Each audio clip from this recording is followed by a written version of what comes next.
Hello दोस्तों, आप सभी का स्वागत है डिफेंस इंस्टीट्यूट के यूट्यूब चैनल पर। दोस्तों, आज की जो क्लास होने वाली है, जिस चीज़ के लिए आप सभी लोग बहुत दिनों से इंतज़ार कर रहे थे कि कोई वैकेंसी आए तो आपकी कुछ आगे कहानी बढ़े, तो दोस्तों आज वो समय आ चुका है। तो आज हम लोग बात करेंगे एसएससी जीडी की क्लास के लिए। तो आज जो आपकी क्लास होगी, हम लोग देखेंगे बच्चों जीएस में क्या क्या सिलेबस है और किस किस टॉपिक से कितने कितने नंबर के क्वेश्चन आएंगे। लेकिन दोस्तों उससे पहले 4 लाइनें मैं कहूँगा कि जब आँख खुले तो यादें हिंदुस्तान की हो, जब आँख खुले तो यादें हिंदुस्तान की हो, और जब आँख बंद हो तो धरती हिंदुस्तान की हो। जब आँख खुले तो यादें हिंदुस्तान की हो, और जब आँख बंद हो तो धरती हिंदुस्तान की हो। मर जाए कोई गम नहीं, लेकिन मरते वक्त मिट्टी हिंदुस्तान की हो। इसी 4 लाइनों के साथ दोस्तों आज की क्लास हम लोग जो शुरू करने जा रहे हैं जीडी की। और दोस्तों एक बात और, अगर आप इस मैदान में उतर गए और आप चाहते हो जीडी में हमें सिलेक्शन लेना है, तो केवल और केवल आपका जो फोकस होना चाहिए इस मैच को कैसे जीतना है और क्या हमें रणनीति लगानी, कितने इस मैदान में खिलाड़ी हैं, कितने दर्शक हैं, कौन एम्पायर है, इन सभी चीज़ों को आपको ध्यान नहीं देना है।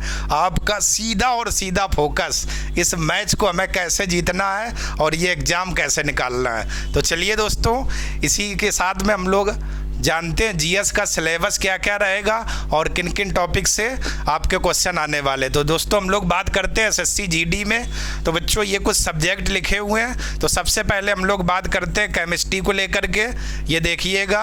और यहाँ से जो मार्क आएंगे बच्चों केमिस्ट्री में, कुछ आपके 1 से 2 नंबर तक के क्वेश्चन रहेंगे। और किन किन टॉपिक से रहेंगे, तो पहला बच्चों जो आपका टॉपिक है रासायनिक अभिक्रियाएँ, रासायनिक अभिक्रियाएँ, ठीक है बच्चों।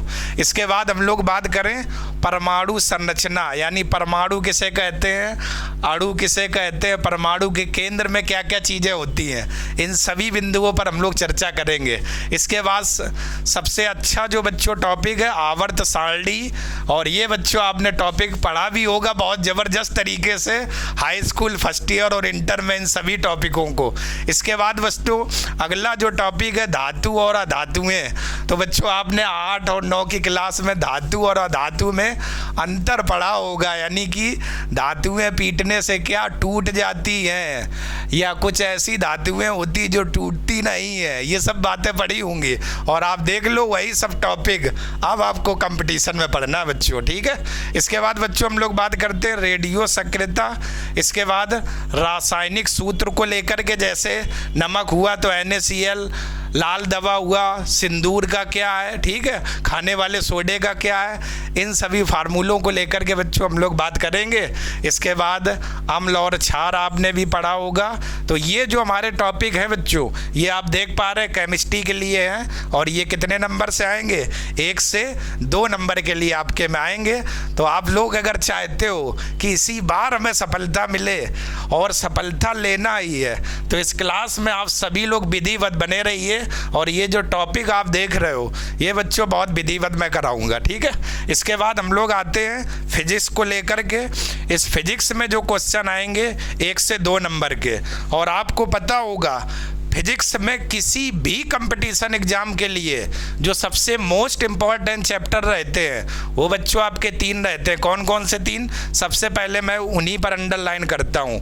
एक आप देख लीजिए, किसी भी कंपटीशन एग्जाम के लिए सबसे मोस्ट इम्पॉर्टेंट चैप्टर प्रकाश या लाइट, ये बच्चों आपके लिए इम्पॉर्टेंट रहेगा। और फर्स्ट ईयर में आपने इस चैप्टर को पढ़ा होगा डॉक्टर कुमार मित्तल की बुक से, प्रकाश और लाइट। इसके बाद सबसे इम्पॉर्टेंट चैप्टर रहेगा ध्वनि, ठीक है। इसके बाद बच्चों हम लोग देखेंगे ऊर्जा, और इसके बाद हम लोग देखेंगे कार्य, और इसके बाद हम लोग देखेंगे विमी सूत्र या मात्रक, और इसके बाद हम लोग देखेंगे आविष्कार एवं खोज, यानी किसकी खोज किसने की, जैसे प्रेशर कुकर की खोज किसने की, कैलकुलेटर की खोज किसने की, इन सभी बिंदुओं पर हम लोगों को चर्चा करनी है। और इसके बाद हम लोग देखेंगे चुंबकत्व, और फिर सबसे मोस्ट इम्पॉर्टेंट गुरुत्वाकर्षण। ठीक है, गुरुत्वाकर्षण बल किसे कहते हैं, गुरुत्वीय त्वरण किसे कहते हैं, ध्रुवों पर जी का मान कितना होता है, या ध्रुवों से भूमध्य रेखा की ओर जाने पर जी का मान क्या रहेगा और क्या स्थिति रहेगी, इन सभी बिंदुओं पर चर्चा करेंगे हम लोग। और यहाँ से जो क्वेश्चन आएंगे वो आपके 1 से 2 नंबर के रहेंगे बच्चों। बस आप लोग क्या मैदान में अगर उतरे हो तो बिल्कुल तैयार हो जाइए, आपको मैदान छोड़कर भागना नहीं है। और इस मैदान में तब तक डटे रहना है, तब तक आपको डटे रहना है जब तक कि आपकी मंजिल आपको मिल ना जाए। ठीक है, इसके बाद हम लोग बच्चों बात करते हैं बायोलॉजी। ठीक, तो हम लोग बात करें कोई भी आपका कंपटीशन एग्जाम हो तो सबसे जो मोस्ट इम्पॉर्टेंट साइंस में टॉपिक होता है वो आपका बायोलॉजी सब्जेक्ट रहता है। सबसे ज़्यादा क्वेश्चन यहाँ से आते हैं, वो भी मानव क्रियाओं से संबंधित जितने भी हैं। आप कोई भी कंपटीशन एग्जाम उठा करके देख लेना, जैसे विटामिन हुए, खनिज हुए, कार्बोहाइड्रेट हुए, प्रमुख रोग हुए, रक्त हुए, मानव से संबंधित जो क्रियाएं होंगी आप कोई भी एग्जाम देख लेना, यहाँ से हमेशा भर भर के क्वेश्चन आते हैं। ठीक है, तो बायोलॉजी में हम लोग बच्चों बात करते हैं, देखो लिखा हुआ है प्रोटीन, विटामिन, खनिज जो मैंने नाम लिए थे, मानव रोग, ये आपके ऐसे चैप्टर हैं जहाँ से क्वेश्चन आते ही रहते हैं। इसके बाद हम लोग देखेंगे पादप एवं वर्गीकरण, यानी पेड़ पौधों वाला चैप्टर। इसके बाद हम लोग देखेंगे कोशिका किसे कहते हैं, ऊतक, और मानव शरीर एवं तंत्र, और इसके बाद जीव विज्ञान एवं उसकी शाखाएं, और सबसे मोस्ट इम्पॉर्टेंट चैप्टर भी दिया जंतु जगत में जैसे आर्थ्रोपोडा, मोलस्का संघ के जंतु, एकाइनोडर्मेटा, ये सब आपने पढ़ा होगा। और इन्हीं सभी बिंदुओं पर हम लोग टिप्पणी करेंगे। तो आप लोगों ने देखा ये जो केमिस्ट्री था यहाँ से 1 या 2 नंबर के सवाल आएंगे, और ये जो फिजिक्स था 1 से 2 नंबर के सवाल आएंगे, और सबसे मोस्ट इम्पॉर्टेंट जो चैप्टर रहेगा सब्जेक्ट बायोलॉजी, यहाँ से 2 से 3 नंबर को देखने को मिलेंगे बच्चों। और ये आपके टॉपिक है। ठीक, तो बहुत अच्छे से आप लोग इनको लिख लीजिए, और इन्हीं सभी टॉपिक पर हम लोग चर्चा करेंगे। ठीक, नेक्स्ट हम लोग देखते हैं जो बच्चों वो आपका रहेगा, देखिए हिस्ट्री आ गया। हिस्ट्री में जो बात करें, जो आपके एग्जाम में क्वेश्चन आने वाले हिस्ट्री में, तो आप देखिए 2 से 3 नंबर लिखा हुआ है। लेकिन उससे पहले बच्चों मैं बात करूं एंशिएंट हिस्ट्री, तो एंशिएंट हिस्ट्री में आप लोग मेरी एक बात हमेशा ध्यान रखना, आप कोई भी एग्जाम देना कंपटीशन में, तो एंशिएंट हिस्ट्री में सबसे पहले आपको वेद बहुत अच्छे से रटे होने चाहिए। वेद के बाद सिंधु सभ्यता जो चैप्टर है, बिल्कुल कोई डाउट नहीं होना चाहिए, बिल्कुल आपको रटा होना चाहिए। इसके बाद जैन धर्म और बौद्ध धर्म, और इसके बाद अशोक, समुद्रगुप्त और चंद्रगुप्त द्वितीय और हर्ष, ये आप रट लो। एंशिएंट हिस्ट्री से कभी भी क्वेश्चन आपका बाहर नहीं होगा। और आप देख लेना जितने भी कंपटीशन एग्जाम हुए हैं और एंशिएंट हिस्ट्री से क्वेश्चन पूछा है, तो जितने भी मैंने नाम लिए हुए हैं यहाँ से हमेशा आता रहता है। ठीक है बच्चों, तो यहाँ पर जरा देखते हैं। देखो पहला चैप्टर जो लिखा हुआ है सिंधु सभ्यता, ये मोस्ट इम्पॉर्टेंट रहेगा। देखो मैंने अभी नाम लिया था गौतम बुद्ध, जैन धर्म यानी बौद्ध धर्म, महावीर स्वामी, ये 3 शुरुआत के मोस्ट इम्पॉर्टेंट चैप्टर। इसके बाद 16 महाजनपद हम लोग देखेंगे बच्चों। इसके बाद हम लोग देखेंगे मौर्य काल, फिर इसके बाद गुप्त काल, वही चंद्रगुप्त द्वितीय, समुद्रगुप्त, इन्हीं सभी बिंदुओं पर चर्चा करेंगे। इसके बाद वेद, फिर अगला जो चैप्टर लिखा हुआ है दक्षिण भारतीय राज्य एवं शासक, और इसके बाद मुगल काल, दिल्ली सल्तनत के बाद मुगल काल, और इसके बाद हम लोग मॉडर्न हिस्ट्री में आ जाएंगे। तो 1857 की क्रांति, मुस्लिम लीग और भारतीय राष्ट्रीय कांग्रेस यानी कांग्रेस की स्थापना हुई, कब हुई, और इसके बाद गांधी जी स्पेशल पढ़ेंगे क्योंकि गांधी जी से सवाल बहुत आते हैं। और हाल में अभी पैट का बच्चों एग्जाम हुआ था, तो आपने देखा होगा गांधी जी से तरह तरह के सवाल पूछे थे कि गांधी जी ने पहली बार लुंगी पहनना कब स्टार्ट किया हुआ था, गांधी जी ने नोवा खली की यात्रा कब की हुई थी। तो बड़ा अजीबोगरीब इस बार क्वेश्चन पूछे गए थे पैट के एग्जाम में। तो आप घबराइए मत, गांधी जी पर कोई भी ऐसा बिंदु नहीं बचेगा, यहाँ तक कि जितने भी ये टॉपिक लिखे हुए हैं हर एक बिंदु पर मैं इतना विधिवत चर्चा कर दूंगा। अगर आपने एक क्लास देख ली तो आप ये मानो आपका सिलेक्शन होने से कोई रोक नहीं सकता है। ठीक है। इसके बाद यहाँ से देखिए हिस्ट्री में 2 से 3 नंबर के आने हैं। फिर इसके बाद सबसे जो कठिन आजकल सब्जेक्ट रहता है, ज़्यादातर बच्चे बोलते हैं बहुत कठिन होता है, वो आपका सब्जेक्ट है इकोनॉमिक्स यानी अर्थशास्त्र। इससे सरल कोई सब्जेक्ट है नहीं। केवल समस्या क्या रहती है, जब आप बुक पढ़ते हो किसी अर्थशास्त्र की तो उसमें कुछ शब्द ऐसे होते हैं जो टप लिखे होते हैं, बस आप लोग उनका अर्थ नहीं निकाल पाते हो। ठीक है बच्चों, तो चलिए हम लोग इकोनॉमिक्स में देखते हैं। पहला जो चैप्टर है अंतर्राष्ट्रीय व्यापार, इसके बाद मोस्ट इम्पॉर्टेंट पंचवर्षीय योजनाएं, ठीक है, कब चलाई गई थी। और इसके बाद राष्ट्रीय आय, राष्ट्रीय आय में हम लोग जीडीपी, जीएनपी, एनएनपी, इन सभी बिंदुओं पर बात करेंगे।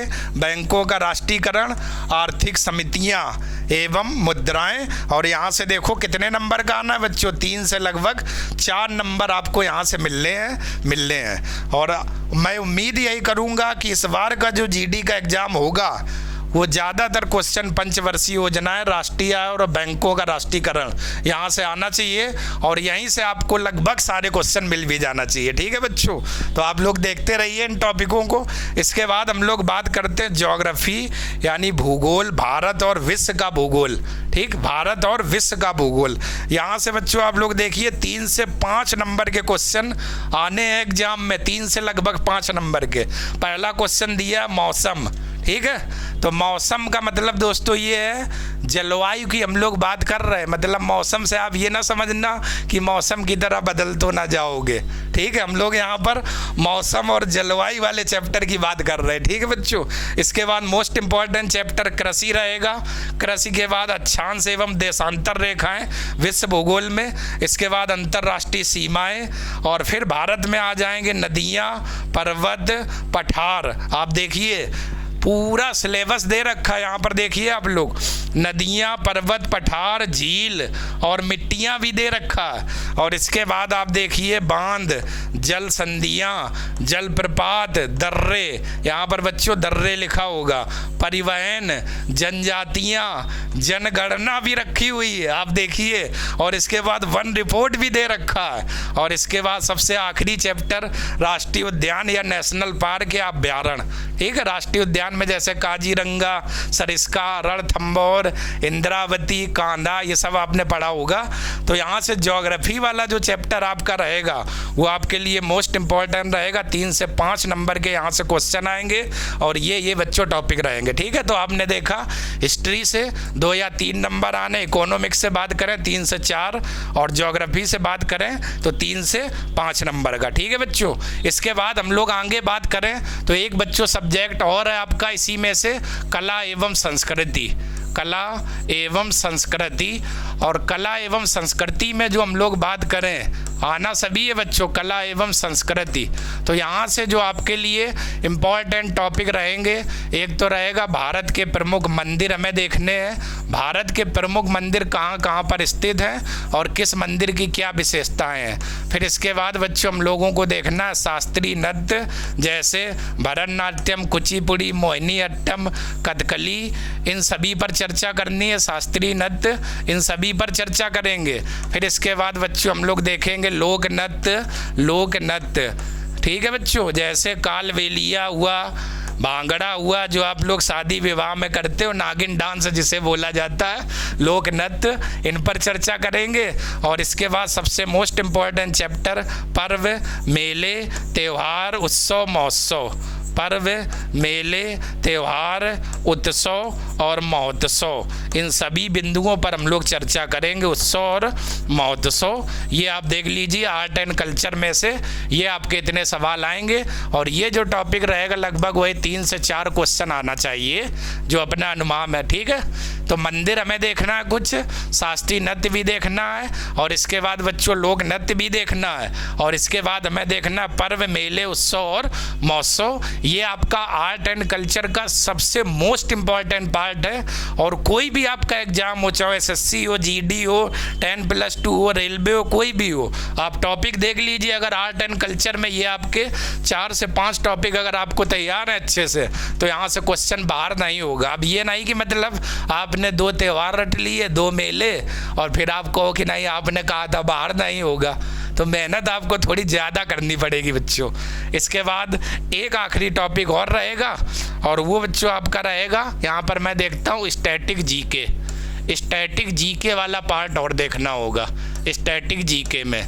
तो इसमें कुछ हम लोग दिवस देखेंगे स्टैटिक जीके में, दिवस। इसके बाद चर्चित खिलाड़ी देखेंगे, चर्चित खिलाड़ी हम लोग स्टैटिक जीके में देखेंगे। और इसके बाद प्रमुख कप देखेंगे, क्रिकेट से कौन सा कप संबंधित है। प्रमुख कप हम लोग देखेंगे, जैसे डूरंड कप किससे संबंधित है, वाकर कप किससे संबंधित है, इन सभी बिंदुओं पर चर्चा करेंगे। तो ये बच्चों आपका एसएससी जीडी का सिलेबस रहा, जो इतना आपका सिलेबस आना है। आप लोगों ने देखा, ये आपका हो गया कला संस्कृति स्टैटिक जीके। एक बार फिर मैं दिखा देता हूँ बच्चों, हिस्ट्री 2 से 3 सवाल टॉपिक ये रहे। इसके बाद इकोनॉमिक्स 3 से 4 सवाल टॉपिक ये रहे। इसके बाद ज्योग्राफी 3 से 5 सवाल टॉपिक ये रहे। और अब इसके बाद और आते हैं केमिस्ट्री 1 से 2 सवाल टॉपिक ये रहे। इसके बाद फिजिक्स में बात करें 1 से 2 सवाल ये टॉपिक रहे। बायोलॉजी में अगर बात की जाए 2 से 3 सवाल ये टॉपिक रहे। ठीक है बच्चों, तो आज की क्लास में आप लोगों ने देखा किन किन सब्जेक्ट से किस किस टॉपिक से हमारे क्वेश्चन आने हैं। ठीक है बच्चों, तो दोस्तों अगर वीडियो आपको मेरा पसंद आ रहा है और आपको अच्छा लग रहा है तो आप लोग चैनल को लाइक करते रहिए। और मैं अपनी बात ख़त्म करने से पहले 2 लाइनें बोल लूँगा कि लिखो तो कुछ ऐसा लिखो कि गज़ल बनने पर मजबूर हो जाए। लिखो तो कुछ ऐसा लिखो कि गज़ल बनने पर मजबूर हो जाए, और पढ़ो तो इतना पढ़ो कि जॉब मिलने पर मजबूर हो जाए। धन्यवाद दोस्तों, जय हिंद।